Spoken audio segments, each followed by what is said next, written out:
Bismillahirrahmanirrahim. Assalamu alaikum students. Welcome to C1 physics class. I hope you are all fine and fasting in this holy month of Ramadan. Try to do as many good deeds you can do. Try to help the needy people around you so that you can achieve the blessings and forgiveness of Allah. In week 3, we have started the chapter kinematics. We will going to continue this chapter. The subtopics of the chapter which will be discussed today are acceleration of free fall, motion of objects falling without air resistance, motion of objects falling with air resistance. So the objectives of the current lecture are, by the end of the lesson, students will be able to state that the acceleration of free fall for a body near to the earth is constant and is approximately equivalent to 10 meter per second square.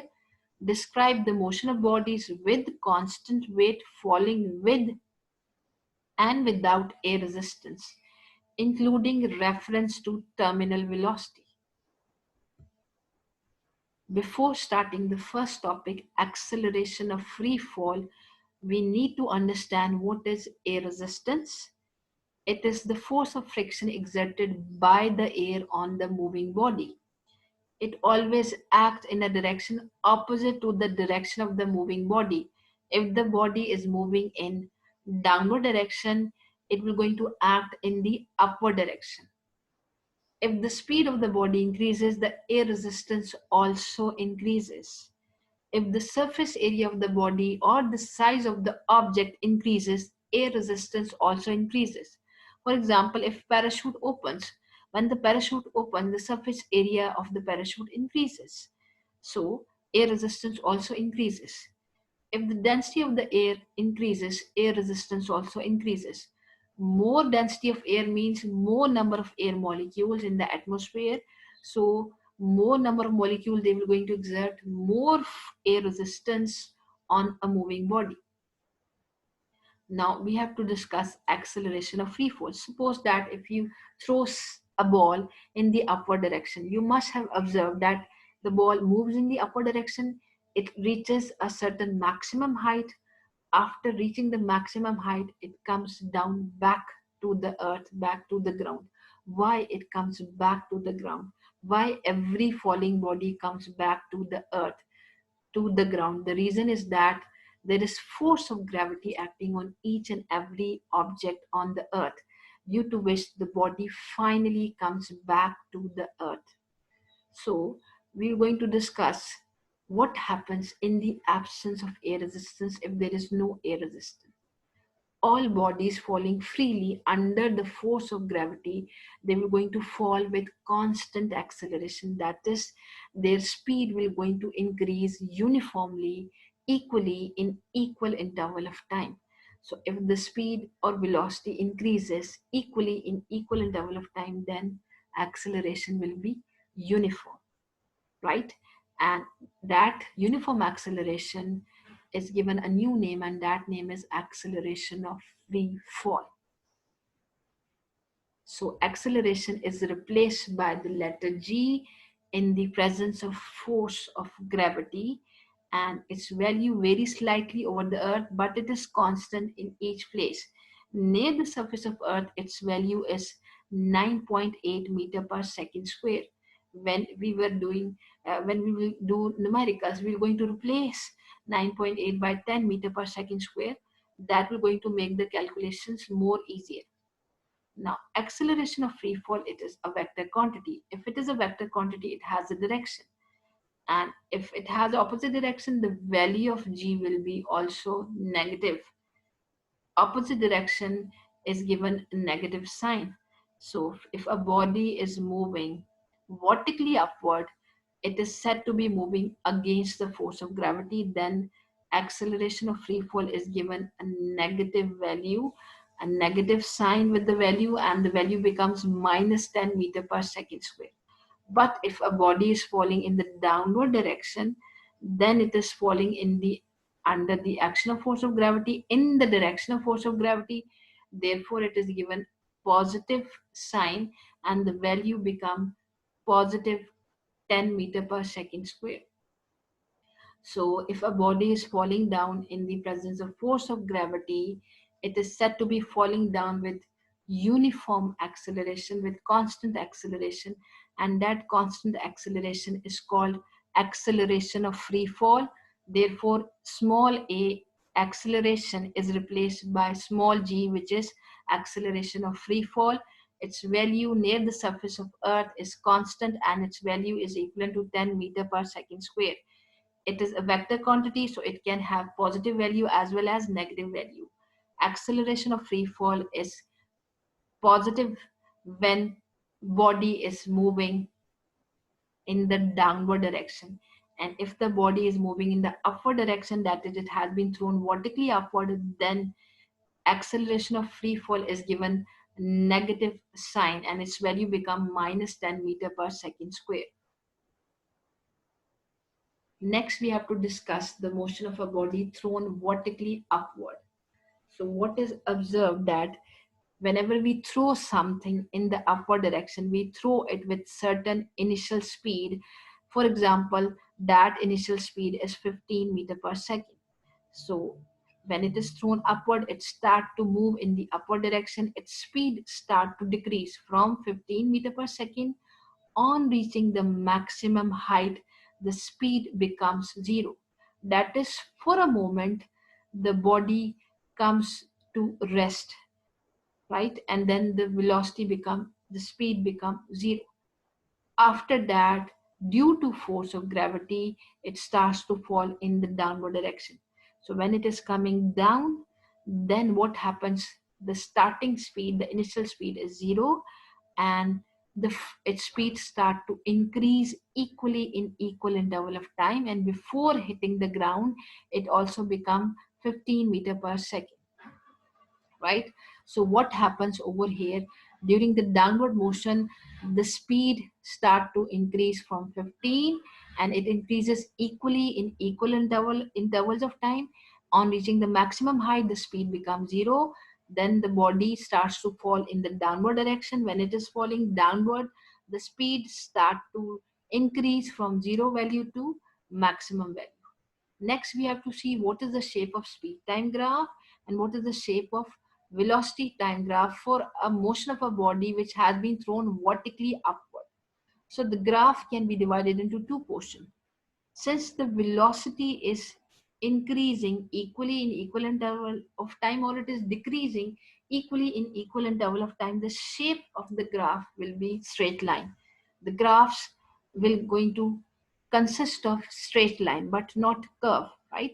So what happens for the upward motion? The graph is going to start from the value 15 meter per second, and then it start to decrease equally in equal interval of time, and on reaching the maximum height, speed becomes zero, right? And then for the upward motion, this the second line represent the upward motion, second straight line.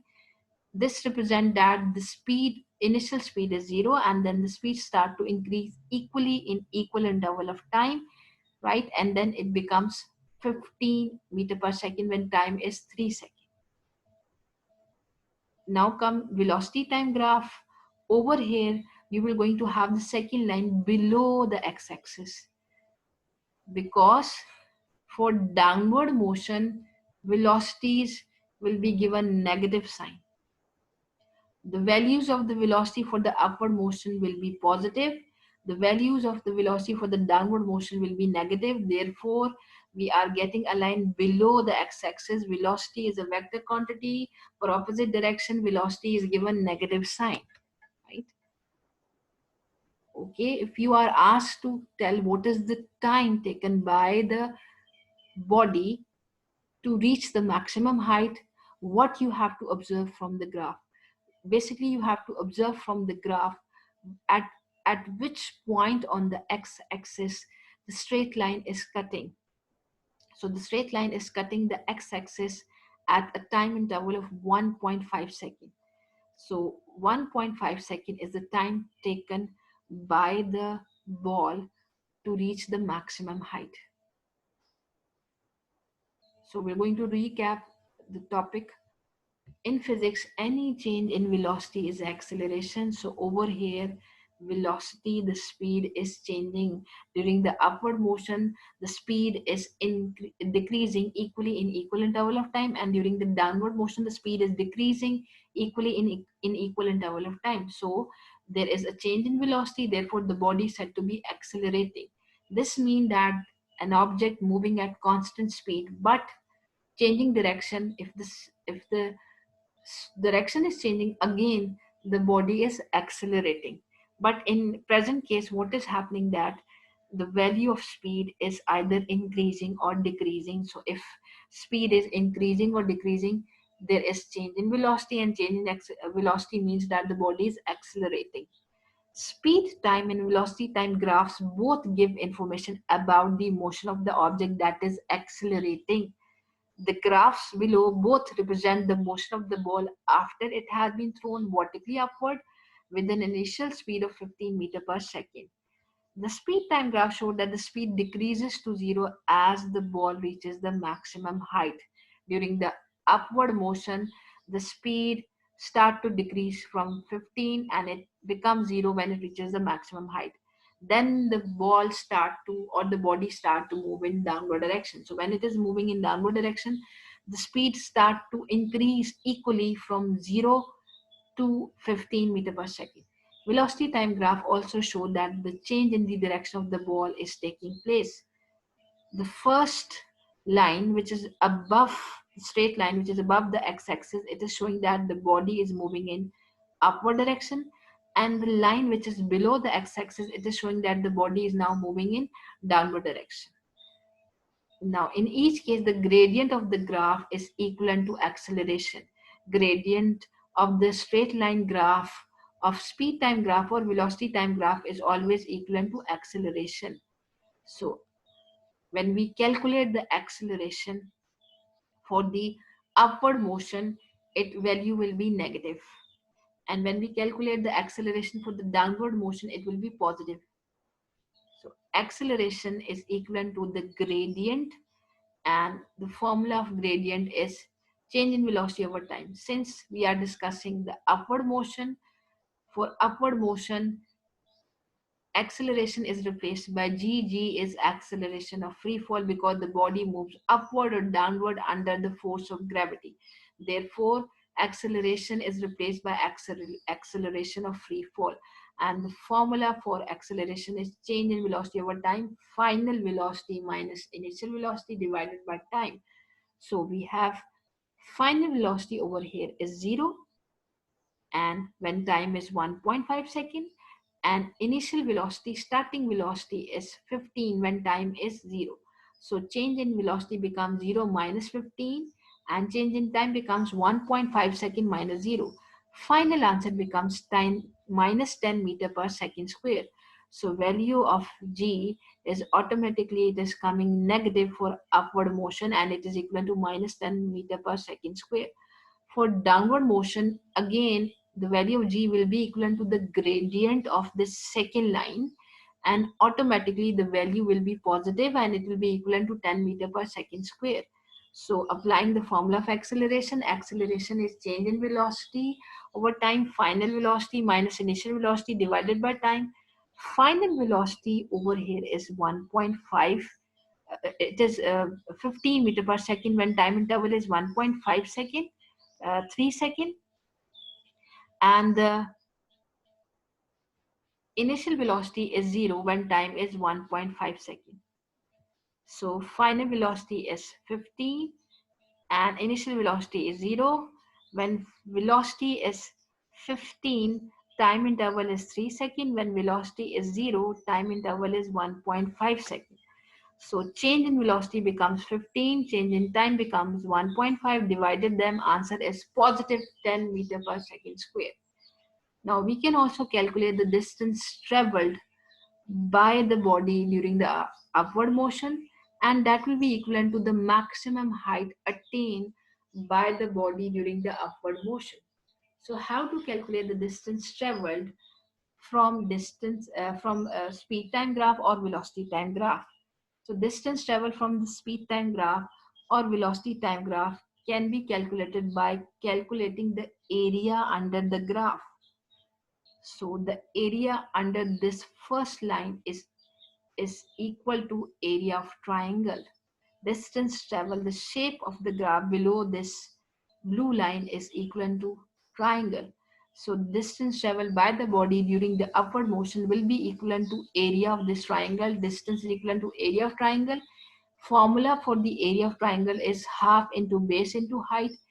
Base is equivalent to 1.5 second. Height is equivalent to 15 meter per second. So calculating the final answer is 11.25 meter. So the distance traveled by the body during the upward motion or the maximum height attained by the body during the upward motion is equivalent to the area of triangle, and that is equivalent to 11.25 meter, and this is the distance traveled by the body. If you are asked to calculate the total distance, that will be equivalent to the distance traveled by the body during the upward motion and the distance traveled by the body during the downward motion, and it will going to have same values. Distance of this yellow triangle will be equivalent to the distance of the triangle which is below the second line. So the total distance will be equivalent to the sum of the two distances, 11.25 meter plus 11.25 meter. Final answer is 22.5 meter. Now the displacement will be 0. We have discussed this before. Displacement is 0 if the body returns to its starting point. So since displacement is a vector quantity, we have to consider the direction also. Opposite displacement will be given negative sign. So the value of the upward displacement is 11.25. The value for the downward displacement is minus 11.25 because downward direction is opposite to upward direction. So opposite direction is given negative sign. So the final answer for displacement is 0. Distance is not 0, displacement is 0 because the body returns to the starting point over here in this case. So if a body is thrown upward, it moves upward, then it after reaching the maximum height, it comes back down. So displacement is 0, but the distance is not 0. So whenever a body is falling in the downward direction or it is thrown in the upward direction, in both the cases, what happens that the acceleration is replaced by acceleration of free fall, and its value is positive if the body is moving in the downward direction, and the value of g is negative if the body is moving in upward direction. And speed time graph, velocity time graph give the value of acceleration that is equivalent to the gradient. It also gives the distance traveled by the body that will be equivalent to area of the uh, shape of shape which is below the line, that is over here it is equivalent to area of triangle. And we can also calculate the total distance by adding the two values of distances, and we can also calculate the total displacement by subtracting them, because one of the displacement is acting in opposite direction, so it will be given negative sign. Over here the magnitude of distance and displacement is same, 11.25 because we consider that the body is moving in straight line. If it is moving in upward direction or it is moving in downward direction, we're going to assume that the body is moving in straight line. If a body is moving in straight line, the magnitude of distance and displacement is same. Total distance will be 22.5 meter, total displacement will be 0. Okay, next topic we have to discuss what happens when an object is falling down without air resistance. So what happens that the direction of the motion is downward. That is, all falling bodies, their direction of motion is towards the center of the earth, that is downward. So over here you can see that two objects, two bodies are falling down. One is the elephant, which is heavier, and other is the mouse, whose mass is less as compared to the mass of the elephant, and they are both falling in the downward direction. This pink line represents the force of gravity acting on each. Force of gravity is also equivalent to the weight. So this pink line basically shows the weight of the object. So what is observed that if two bodies, one is heavier, other is lighter, they are dropped from the same height. It is observed that in the absence of air resistance, both will going to increase their speed equally in equal intervals of time. That is, both increase their speed at a rate of 10 meter per second every second. That is, after every second, their value of speed is increasing by 10 meter per second. And if speed is increasing equally in equal interval of time, it means that both are falling down with constant acceleration. And that constant acceleration over here is given the name acceleration of free fall, because they are falling down under the action of force of gravity. Therefore its value is 10 meter per second square. Both are at the same height above the ground at each and every point throughout the downward motion. They will be at same level, same height above the ground during the entire downward motion, and both will going to reach the ground at the same time. So we have discussed the objects, motion of objects falling down without air resistance. Direction of motion of both will be downward, that is toward the center of earth. Both elephant and mouse increase their speed at a rate of 10 meter per second every second. They undergo constant acceleration of 10 meter per second square. Since it is a downward motion, the value of g is positive. Both elephant and mouse, they will be at same height above the ground at each and every point throughout the downward motion. Both will going to reach the ground at the same time. Next we have to see what is the shape of velocity time graph for a body which is falling down in the absence of air. So what is happening to the speed? In the absence of air, the speed is increasing, or velocity is increasing equally in equal interval of time. Over here we have assumed that the body is moving in the downward direction in straight line. If a body is moving in straight line, magnitude of speed and magnitude of velocity are same. So over here velocity is increasing equally in equal interval of time. When time is 0, speed is also 0. When time is 1, speed or velocity is 10 meter per second. When time is 2 second, velocity become 20 meter per second. When time is 3 second, velocity become 30 meter per second. So after each second, velocity is increasing by 10 meter per second by equal amount. Change in velocity after each second is same. The change in velocity from 0 to 1 second is 10. The change in velocity from 1 to 2 second is again 10. How it is 10? 20 minus 30. The change in velocity from 2 to 3 is again 10. How it is 10? 30 minus 20 is 10. The change in velocity from 3 to 4 second is again 10. How it is 10? 40 minus 30, it is 10. So throughout the change in velocity is constant, and that is 10. So change in velocity is equivalent to acceleration. If change in velocity is equal, so it means that the acceleration is constant. Throughout acceleration is constant. The formula of acceleration is change in velocity over change in time. Change in velocity means final velocity minus initial velocity over change in time. So it becomes, from time interval 0 to 1, it becomes 10 minus 0 over 1 minus 0. Final answer is 10. Over here we can also see that we are getting 10 from time interval 4 to time interval 5. The change in velocity is 50 minus 40, and change in time is 5 minus 4. Final answer is 10. So whenever velocity is increasing equally in equal intervals of time, acceleration of the body is constant. It is falling down with constant velocity, and the shape of the graph for this situation will be a straight line starting from origin, starting from 0 value. So keep this in mind. If a body is falling down in the absence of air resistance, its speed will going to increase equally in equal interval of time. That is, it will going to fall down with constant acceleration, and the value of that acceleration will be positive 10 meter per second square. And the shape of the speed time graph will be a straight line. Gradient of this straight line will be equivalent to acceleration, and the distance traveled by the body during the downward motion can be calculated by the area under this straight line. The shape of the area below this straight line is a triangle, so the distance traveled will be equivalent to the area of the triangle during the downward motion.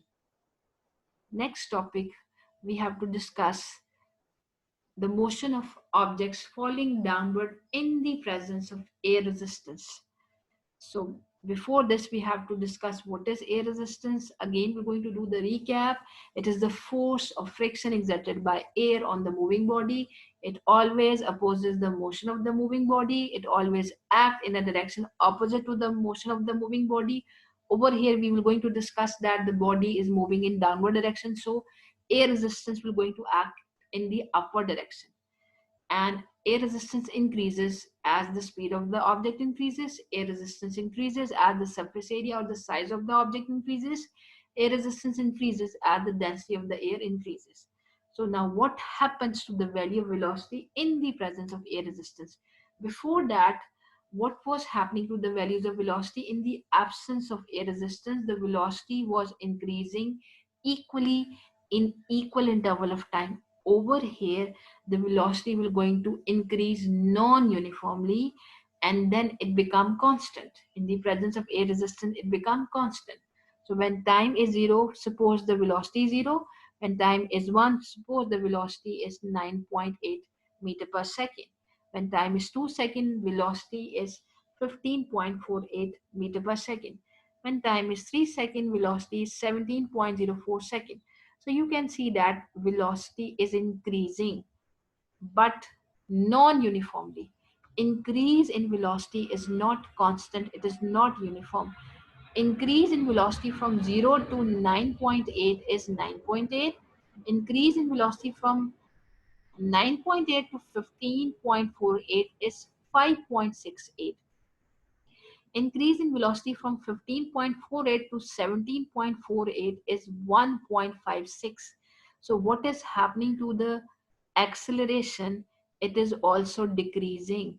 The change in velocity is decreasing.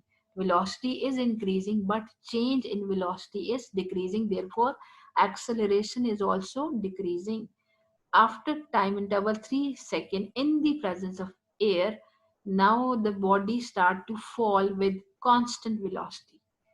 17.04 second. When time is 4 second, again the speed is 17.04 second. When time is 5 second, again speed is 17.04 meter per second. So in the presence of air resistance, what is happening? The speed will going to increase non-uniformly. Finally, it become constant, right? But the change in velocity is decreasing. And when the velocity become constant, acceleration also become constant, because acceleration is change in velocity, final velocity minus initial velocity. So from 4 to 5 seconds, the value of velocity is same. Both initial and final velocity, they have same value. So when same values they are subtracted, final answer is 0. So what is happening to the acceleration throughout the downward motion in the presence of air resistance? Acceleration is decreasing and then it becomes 0. What is happening to the velocity? Velocity is increasing non-uniformly and then it becomes constant. So when the velocity is increasing non-uniformly, acceleration is decreasing. When velocity becomes constant, acceleration also becomes constant. Next, we have to see what are the two forces acting when the body is moving in the downward direction. There are two forces acting on the body. One is what the weight of the body, other is what the air resistance of the body. Air resistance is exerted by the air on the body in the upward direction, and weight is acting in the downward direction. So actually what happens that during the downward motion, the weight of the body, it remain constant throughout the downward motion.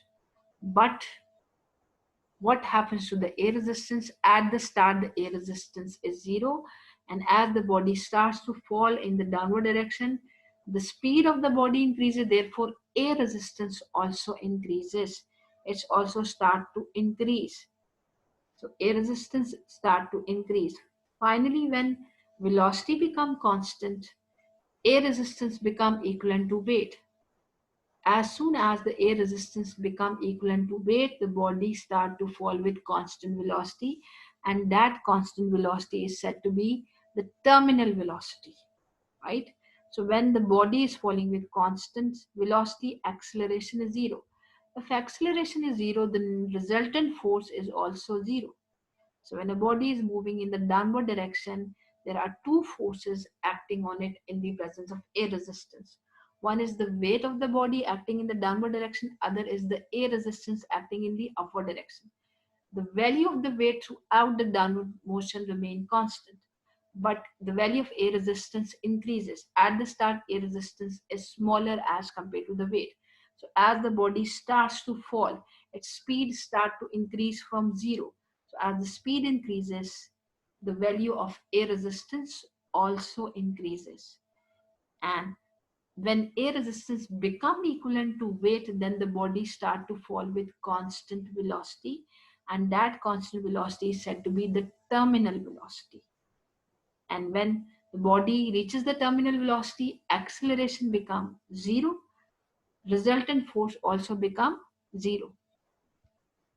This diagram shows how the resultant force becomes zero. We have already discussed how acceleration becomes zero. Now we are discussing what is happening to the resultant force. Acceleration was decreasing, finally it becomes zero. Similarly, resultant force will also going to decrease and finally it becomes zero. There are two forces acting on the body. One is the weight acting in the downward direction, other is the air resistance acting in the upward direction. When time t is equal to zero, the value of weight is, for example, it is 833 Newton. Throughout, the value of weight during the downward motion remain constant, but the value of resistance will going to increase and it will going to become equivalent to the weight of the body.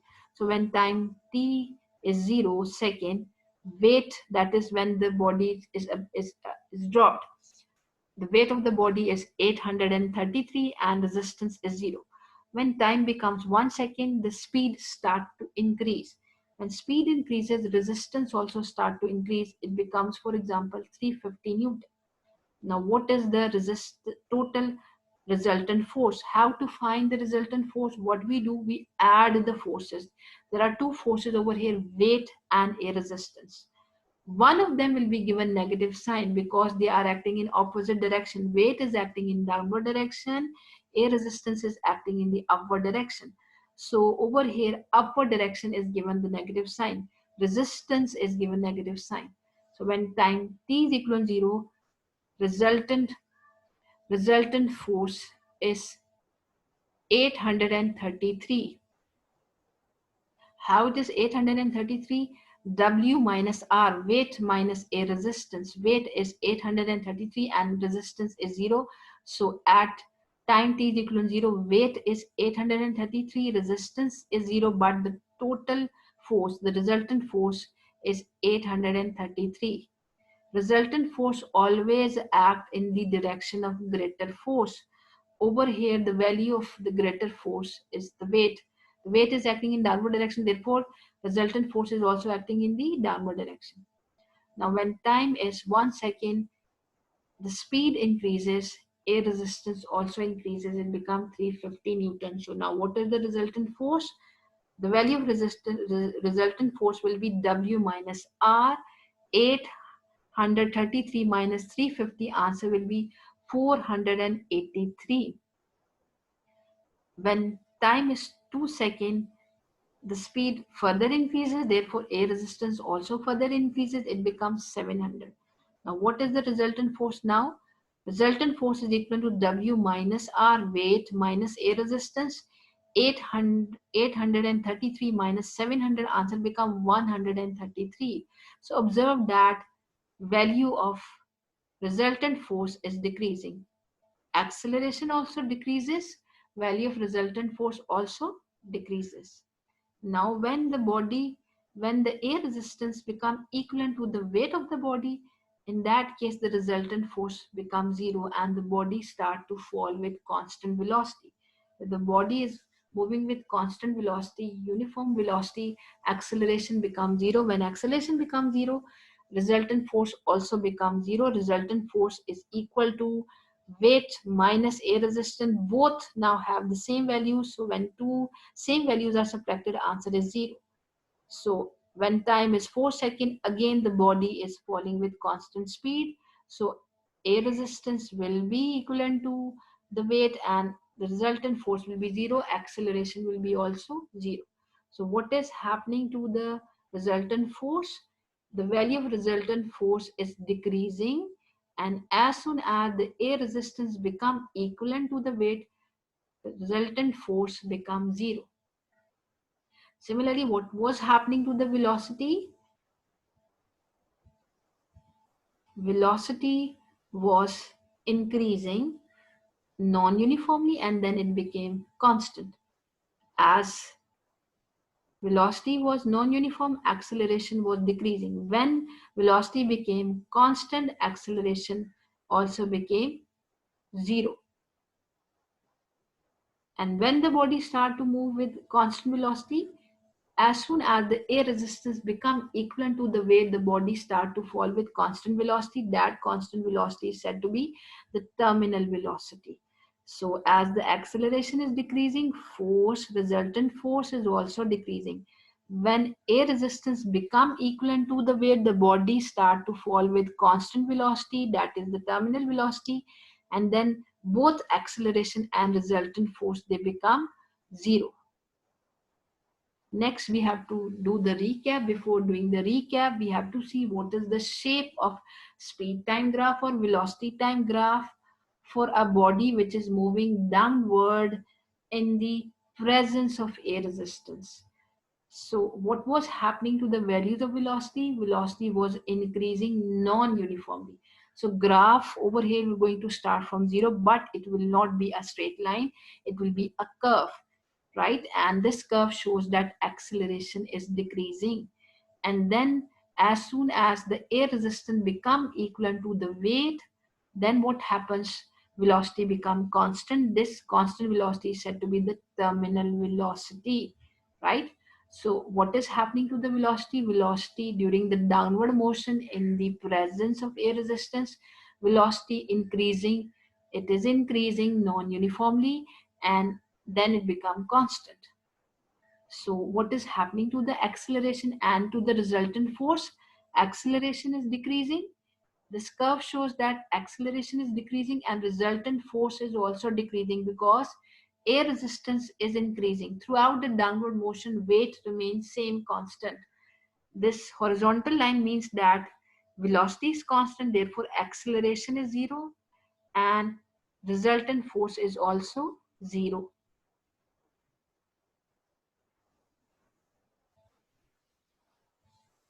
Okay, next we have to see the comparison of the motion of two bodies which are falling in the presence of air and without air. So the first jar shows that there is air inside the jar. The second jar, it contains vacuum, that is no medium, no air is present. Now what happens? There are two bodies having different masses. One is a steel ball which is heavier and other is a feather which is lighter as compared to the steel ball. In the presence of air, what is observed that when they are dropped from the same height, the steel ball reaches the base of the container first. That is, it takes less time to reach the base of the container because it is heavier, so less air resistance is acting on it. Feather, it is lighter and it has more surface area as compared to the steel ball. So more air resistance is acting on the feather as compared to the steel ball. That's why it's going to move down with less speed. Steel ball will going to move with more speed because less air resistance is acting on the steel ball because of its smaller surface area. Feather, it has larger surface area, so over here more larger air resistance is acting on it, therefore it is going to fall with less speed and it's going to take more time to reach the base of the container. Now coming to the motion in the absence of air, in vacuum, when there is no medium, when there is no air, when ball and feather they are dropped from the same height, it is observed that they are at the same height above the base of the container throughout the downward motion, and both increase their speed at the same rate. That is, their speed will going to increase equally in equal interval of time, and both will going to fall down with constant acceleration. The value of that constant acceleration is 10 meter per second square. It is positive for downward motion, and both will going to reach the base of the container at the same time. That is all. I hope today's lecture is clear to everyone.